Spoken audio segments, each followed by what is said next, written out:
सुविधा पनि धेरै दिएनन् हो भाडा चाहियो भाडा अब अर्थौँ के गर्नु त्यता त गाई दिइकन पनि अहिले उडो पकाउने भाडा शुद्ध दिनु अनि खर्कुला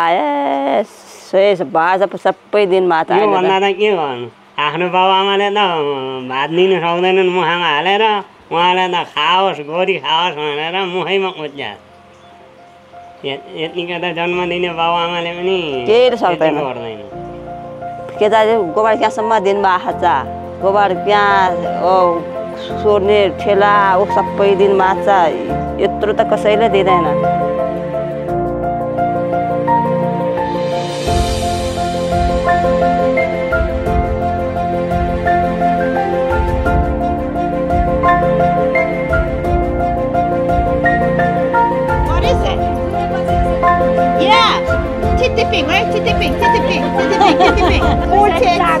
चारवटा चोप्ने अनि त्यसो गरेपछि के गर्ने त अब स्पिल आउट चाहिँ मासिक रूपमा सञ्चालन गर्दै आइरहेको हाम्रो मासिक समूहको दिन चाहिँ कृषक पाठशालामा चाहिँ हामीले कुनै कृषक पाठशालामा गाईको सरसफाइ सम्बन्धी चर्चा गर्छौँ भने कुनै घाँसको सम्बन्धी गर्छौँ कहिले दाना पानीको विषयमा चर्चा गर्छौँ भने कहिले चाहिँ हाम्रो गाईहरूलाई कसो गरी दुध उत्पादन कसरी बढ्छ भन्ने विषयमा बसेर छलफल गर्ने गरेका छौँ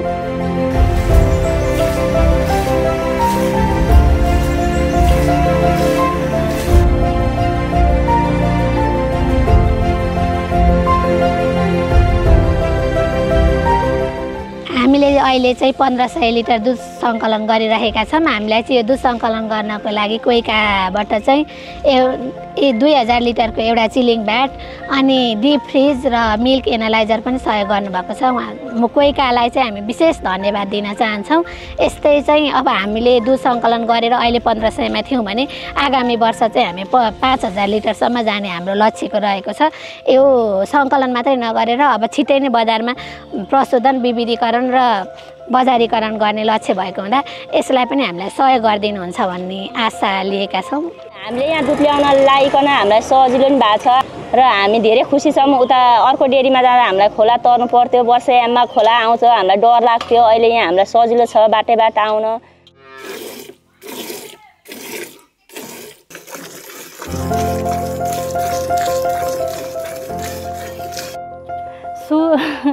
सुरुमा ब्याएपछि लैनामा 101 को 32 लिटर दुध उत्पादन गरे केजी र 66 को 35 लिटर दुध उत्पादन गरे अनि 1 महिनामा चाहिँ अब त्यसको बाछालाई एउटा बाछाकोलाई 5 लिटर अनि दुईटा बाछालाई 10 लिटर दुध हामीले बाछालाई खुवाएर पनि उहाँ डेरीमा बेच्न लगेको ठाउँबाट पनि 1 महिना बराबर 90,000 सम्म पैसा पनि आम्दानी गऱ्यौँ त्यसलाई खर्च चाहिँ 40,000 जति लाग्ने रहेछ 50-60,000 जति हामीलाई जे होस् अब आम्दानी भनौँ न त्यति बस्दो रहेछ राम्रै भयो गर्दै जाँदा भोग्दै जाँदा ठिकै भयो भन्न चाहन्छु पहिलेका स्थानीय गाईहरू हामीले यहाँ पालेका गाईहरूले चाहिँ उत्पादन वार्षिक रूपमा भनौँ न एक बेतमा ब्याउँदाखेरि 3000 लिटरको हाराहारीमा दुध दिन्थ्यो भनेदेखि यहाँ अहिले